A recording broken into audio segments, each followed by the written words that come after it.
আমার কাছে এই ধর্ম ভালো লাগে না, এই কারণে আমি সত্য ধর্ম তালাশের জন্য চলে যাব। আল্লাহু আকবার। এবার সালমান ফার্সি বলেন, আমি ঘর থেকে বের হইলাম, আমার কাছে যেই অর্থ করেছিল সবগুলো নিয়ে।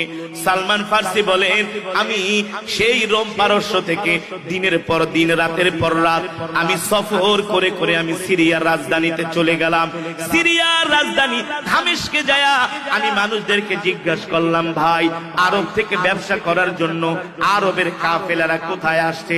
বলে সামনে আগায় যাও, যে দেখো ওখানে একদল আরবের ব্যবসায়ী কাফেলারা আছে। এ শোনো, তুমি কেন তাদেরকে খুঁজতেছো? বলে ভাই আমি সেই আরবের ব্যবসায়ী কাফেলাদের সাথে আমি মক্কায় যাব। কেন যাবা? বলে সত্য ধর্ম তালাশ করার জন্য। আল্লাহু আকবার। মানুষজন সালমান ফার্সিকে টিটকারি করে, মস্কারা করে, বলে মিয়া তোমার কি মাথা খারাপ নাকি? মক্কা কি এখানে দূর নাকি? দিনের পর দিন রাতের পর রাত সফর করে করে জার্নি করে করে তোমাকে মক্কায় যেতে হবে। সালমান ফার্সি বলে, ভাই সফর করতে করতে জার্নি করতে করতে যদি আমি শেষ হয়ে যাই, তারপরেও আমি সত্য ধর্ম খুঁজবো। আল্লাহু আকবার। সালমান ফার্সি বলেন, আমি যাই আরবের ব্যবসায়ী কাফেলার ভাইদেরকে পাইলাম, আমি তাদেরকে বললাম, ভাই আমার বাড়ি হলো রোম পারস্যে, আমি মক্কায় যাব। বলে কেন যাবা? শুনেছি মক্কায় নাকি একজন নবীর আবির্ভাব ঘটেছে যার নাম হলো মুহাম্মদ ইবনে আব্দুল্লাহ। আল্লাহু আকবার। আমি তার কাছে যায়া আমি তার হাতে হাত রেখে কালেমা পড়ে মুসলমান হয়ে যাব। ওই ব্যবসায়ী কাফেলার মধ্যে যারা ছিলেন সবগুলা হলো কাফের, আল্লাহর নবীর দুশমন। তারাও জানতেন মক্কায় আল্লাহর নবীর আবির্ভাব ঘটছে। একজন আরেকজনকে বলে, শোন এই যুবকটাকে হাত ছাড়া করে যাবে না, ওই আমাদের শত্রু মুহাম্মাদের কাছে যাবে, তার মানে আমরা ওকে মক্কায় নিয়ে বাজারে গোলাম হিসেবে বিক্রি করে দিব।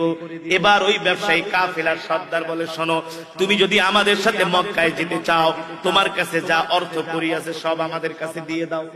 সালমান ফার্সি বলে, ভাই আমার কাছে যত অর্থ করি আছে সব তোমাদেরকে দিয়ে দিব, বিনিময়ে তোমরা আমাকে মক্কায় নিয়ে যাবা। বলে মক্কায় নিয়ে যাব, কোনো সন্দেহ নাই, তোমার কাছে যত অর্থ করি আছে সব আমাকে ফিরায় দাও।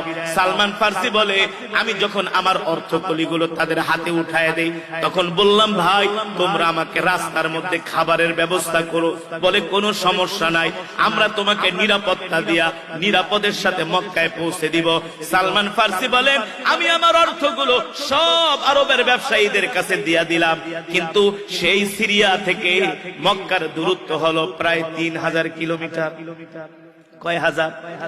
সেই সময় তো আধুনিক রাস্তাঘাট নাই, আধুনিক প্রাইভেট গাড়ি নাই, বাসও নাই, ট্রেনও নাই, বিমানও নাই। ঘোড়ায় চড়ে উঠে চড়ে দিনের পর দিন রাতের পর রাত সফর করে করে যেতে হয়। ঘুম নাই, খাওয়া নাই, আহ কত কষ্ট। দিনের পর দিন রাতের পর রাত সফর।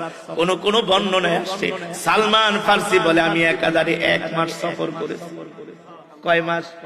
পথে মধ্যে ওই ব্যবসায়ীরা সালমান ফার্সিকে খাবার দিত না, পানি দিত না, অনেক কষ্ট দিত, অনেক নির্যাতন করত। বলে তুই আমাদের শত্রু মুহাম্মাদের সাথে দেখা করতে যাবি, তোকে আমরা বাজারে নিয়ে গোলাম হিসেবে বিক্রি করে দিব। সালমান ফার্সি বলে, ভাই তোমরা আমাদের এমন ক্ষতি করো না, আমাকে তোমরা আল্লাহর পয়গম্বরের কাছে পৌঁছাইয়া দিও। একজন কাফের বলে, শোন আগে মক্কায় যাই, তারপরে দেখি তোর বিরুদ্ধে আমরা কি ব্যবস্থা নিব। সালমান ফার্সি বলেন, রাতের পর রাত দিনের পর দিন সফর করে যখন আমি মক্কার বাজারে আসলাম, মক্কার বাজারে আসার পরে ওই মক্কার বড় বড় ব্যবসায়ীরা আমাকে একটা বাজারে নিল। বাজারে নেওয়ার পরে তারা আমাকে গোলাম হিসাবে বিক্রি করে দিল। আমি বললাম, ভাই তোমাদের সাথে তো আমার এমন কথা ছিল না, আমার যত অর্থ করেছিল সব তোমাদেরকে দিয়া দিছি, তার বিনিময়ে তোমরা আমাকে কেন গোলাম হিসাবে বিক্রি করে দিলা? সালমান ফার্সিকে বলে, বেটা রোম পারস্য থেকে তোরা আমাদের শত্রুর সাথে দেখা করতে আসছস, তোকে আমরা ছাড়বো না, কথা বললে তোকে আমরা হত্যা করে ফেলবো, যা গোলাম হিসাবে বিক্রি করে দিলাম, এবার গোলামি কর আর নিজের জীবনটাকে শেষ কইরা দে। মুহাম্মাদের কাছে আসছস, কোনদিন আমরা তোকে মুহাম্মাদের কাছে যেতে দিব না। বলেন নাউজুবিল্লাহ। অথচ আল্লাহ রাব্বুল আলামিন কোরআনুল কারীমের মধ্যে বলেন, ইন্নাকা লা তাহদি মান আহবাবতা ওয়ালাকিন্নাল্লাহা ইয়াহদি মান ইয়াশা ওয়া হুয়া আ'লামু বিল মুহতাদিন। আল্লাহ রাব্বুল আলামিন বলেন, নবী হেদায়েতের দায়িত্ব আমি আল্লাহ পৃথিবীর কোন মানুষের হাতে দেই নাই, কোন নবীর হাতে দেই নাই, কোন পয়গম্বরের হাতে দেই নাই। হেদায়েতের দায়িত্ব কোন মানুষের হাতে আমি আল্লাহ দেই নাই। হেদায়েতের দায়িত্ব আমি আল্লাহ আমার নিজ হাতে রেখে দিয়েছি। ঠিক কিনা বলি? আল্লাহ তাআলা নিজের হাতে হেদায়েত রাখার কারণে সালমান ফার্সিকে পারস্য থেকে মক্কায় নিয়ে আসে। ঠিক কিনা বলেন? অথচ মক্কার মানুষগুলোও কিন্তু আল্লাহর নবীকে দেখাও তারা কালেমা পড়ে মুসলমান হয় নাই। আবু জেহেল মুসলমান হয় নাই, আবু লাহাব মুসলমান হয় নাই, উতবা মুসলমান হয় নাই, সাইবা মুসলমান হয় নাই। কিন্তু সালমান ফার্সিকে আল্লাহ তাআলা রোম পারস্য থেকে মক্কায় নিয়ে আসছে মুসলমান বানানোর জন্য। ঠিক কিনা বলেন? এবার সালমান ফার্সি বলে, ভাই তোমরা আমাকে মক্কায় না বিক্রি করে দিলা, অথচ আমার অর্থ করি সব দিয়া দিলাম। বলে বেটা কথা বললে কিন্তু হত্যা করে দিব, একদম শেষ করে দিব। যা গোলামি কর, আর মোহাম্মদের কাছে যাবি না, আমাদের শত্রুদের সাথে আসুস দেখা করতে। সালমান ফার্সি বলে, ভাই এমন ক্ষতি করো না। বলে যা, পিছনের দিকে তাকাবি না, সোজা যায় গোলামি কর। সালমান ফার্সি বলে, যার কাছে আমাকে বিক্রি করে দিছে সেও আমার উপর নির্যাতন করে, আমাকে খাবার দেয় না, আমাকে কষ্ট দেয়। সালমান ফার্সি বলে, সারা দিন রাত আমাকে দিয়া সে তার গোলামি করায়, খেজুর গাছ থেকে খেজুর পাড়ায়, আমাকে তার সমস্ত সংসারের কাজ করায়। সালমান ফার্সি বলে, আমি কাজ করতে করতে ক্লান্ত হয়ে যায়, কিন্তু ঠিক মতো আমার মনিব আমাকে খাবার দেয় না।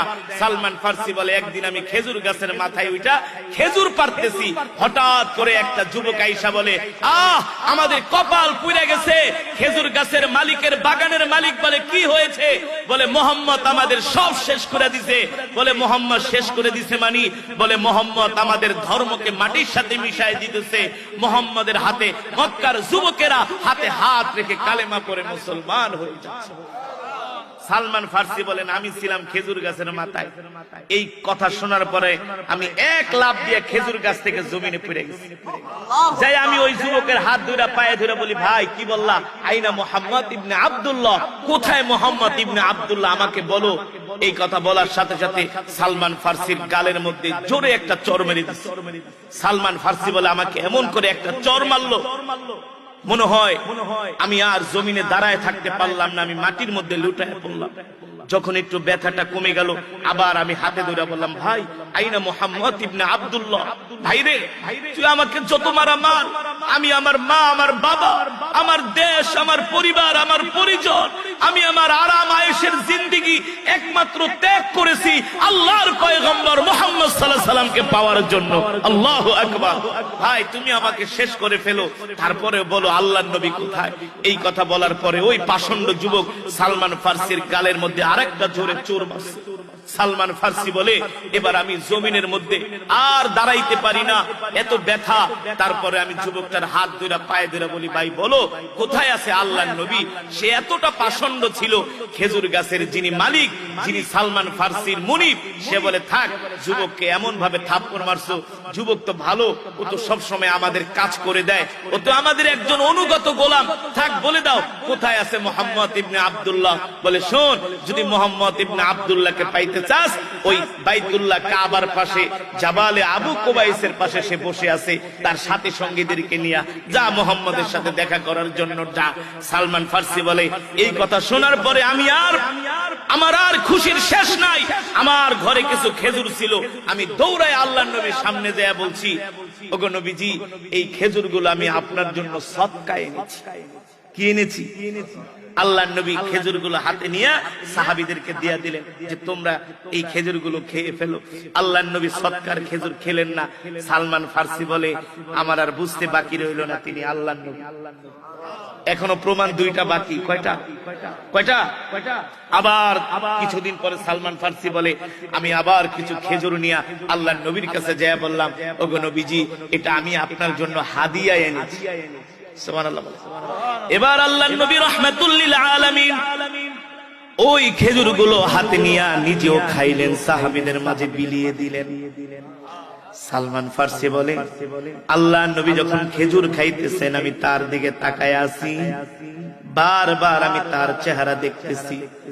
আমার কাছে মনে হয়েছে আজকে মক্কার জমিনে পূর্ণিমার চাঁদ উদিত হয়েছে। মানুষের চেহারা কোনদিন এত সুন্দর হতে পারে না। আল্লাহু আকবার। আমি জীবনে নবীকে পাওয়ার জন্য যত কষ্ট করেছি, আল্লাহর নবীর চেহারার দিকে তাকায়া আমার সব কষ্ট দূর হয়ে গেছে। সালমান ফার্সি বলে, দুইটা প্রমাণ আমি পাইয়া গেছি আল্লাহর নবী, কিন্তু এখনো কয়েকটা প্রমাণ বাকি। কিন্তু নবীজির ডান বাহুর মধ্যে আল্লাহ তাআলা খতমে নবুয়তের একটা সিল মেরে দিয়েছেন, কিন্তু আল্লাহর নবী তো জামা পরিধান করা, সেই সিল তো দেখা যায় না। সালমান ফার্সি বলে, এবার আমি আল্লাহর নবীর সাথে পিছনে পিছনে ঘুরি, কোন সময় নবীজি জামা খুলবে, কোন সময় আমি তার সেই মোহর অঙ্কিত সিল দেখতে পাবো। সালমান ফার্সি বলে, একদিন, 2 দিন, 3 দিন হয়ে যায়, আমি আল্লাহর নবীর সেই মোহর অঙ্কিত সিল দেখতে পাই না। আল্লাহর নবী একদিন জানাজার নামাজ পড়ে সাহাবায়ে কেরামের বিশাল জামাত নিয়ে আসতেছি, আমি নবীজির ডান পাশে হাঁটতেছি, আল্লাহর নবী আমাকে ডাক দিছে, তালিয়া শাবাব, এ যুবক এদিকে আসো, তুমি কি আমাকে প্রমাণ করতে চাও যে আমি আল্লাহর নবী কিনা? সালমান ফার্সি বলে, ওগো আল্লাহর নবী, আমি যে প্রমাণ করতে চাই এটা আপনি কিভাবে জানেন? আল্লাহর নবী বলে, আমি যদি না জানি তাহলে আমি নবী হলাম কিভাবে? আমি যদি না জানি তাহলে আমি নবী হলাম কিভাবে? আল্লাহু আকবার। সালমান ফার্সি রাদিয়াল্লাহু তাআলা আনহু বলে, ওগো আল্লাহর নবী, আমি দেখতে চাই আপনার খতমে নবুয়তের যে মোহর অঙ্কিত সিলটা আপনার ডান বাহুতে, এটা আপনি আমাকে দেখায় দেন। আল্লাহর নবী নিজের জামা মুবারক খোলে, যুবককে বললেন, দেখো দেখো, আমার শরীরের মধ্যে আল্লাহ তাআলা খতমে নবুয়তের একটা সিল মাইরা দিয়েছে, এই পৃথিবীতে আমার পরে আর কোন নবী আসবে না। আল্লাহু আকবার। সালমান ফার্সি বলে, আমি নবীজিকে জড়ায় ধরলাম, আল্লাহর নবীর কাছে আমি আমার জীবনের সব কথাগুলো খুলে বললাম, ওগো নবীজি, আমি কিন্তু মক্কার কোনো মানুষ না, মদিনার কোনো মানুষ না, আমার বাড়ি কিন্তু আরবে না। আল্লাহর নবী জিজ্ঞেস করলো, আইনাল বিলাদ? বলে, আনা জিতু মিনার রোম ইলাল মক্কা, আমি রোম থেকে মক্কায় এসেছি শুধু আপনাকে পাওয়ার জন্য। আল্লাহু আকবার। আনা উহিব্বুকা জিদ্দান, আমি আপনাকে খুব ভালোবাসি। এ তুমি আমার কথা কিভাবে জানলে? খ্রিস্টান ধর্মের একজন পাদ্রী ছিল, সে আপনার কথা বলেছে, সে তার ধর্মীয় কিতাবের মধ্যে পড়েছে শেষ জামানায় একজন নবীর আবির্ভাব হবে, যার নাম হবে মুহাম্মদ ইবনে আব্দুল্লাহ, আর তাকে পাওয়া যাবে মক্কায়, আর তাকে পাওয়া যাবে মক্কায়। ওগো নবীজি, আমি আপনার কথা শোনার পরে আমি আমার মা বাবা, পরিবার পরিজন, আত্মীয় স্বজন, আমি আমার আরাম আয়েশের জিন্দেগি সব বাদ দিয়া আমি আপনাকে পাওয়ার জন্য মক্কায় চলে এসেছি। আমি আপনাকে পাওয়ার জন্য মক্কায় চলে এসেছি। আল্লাহর নবী বলে, বলো কি? বলে, হ্যাঁ। নবীজি তাকে জড়ায় ধরছে। সালমান ফার্সি বলে, আল্লাহর নবী, আর দেরি করবেন না, আপনি এখনই আমাকে কালেমা পড়ায় মুসলমান বানায়। সালমান ফার্সি কালেমা পড়ে মুসলমান হয়ে গেলেন। এবার তার মনিবের কাছে যায়, বলে, মনিব, আপনি আমাকে ছাইরা দেন, আমি যাকে পাওয়ার জন্য রোম পারস্য থেকে আসছি, আমি তাকে পাইয়া গেছি। সুবহানাল্লাহ বল। নবীকে পাওয়ার জন্য কত কষ্ট করেছে, ইসলাম পাওয়ার জন্য কত কষ্ট করেছে, ঠিক কিনা বলে? আর আমরা ইসলাম পায়াও ইসলাম মানি, ঠিক কিনা বলেন? পৃথিবীর শ্রেষ্ঠ ধর্ম ইসলাম পেয়েও আমরা সেই ইসলামের হুকুম, ইসলামের বিধানগুলো আমরা মানি না। অথচ রাসূলের সাহাবী সালমান ফার্সি রোম পারস্য থেকে কত কষ্ট করে মক্কায় আসছে, মদিনায় আসছে। এবার তার মনিবকে বলে, মনিব, আমাকে ছেড়ে দেন, আমি যাকে পাওয়ার জন্য আসছি তাকে আমি পাইয়া গেছি।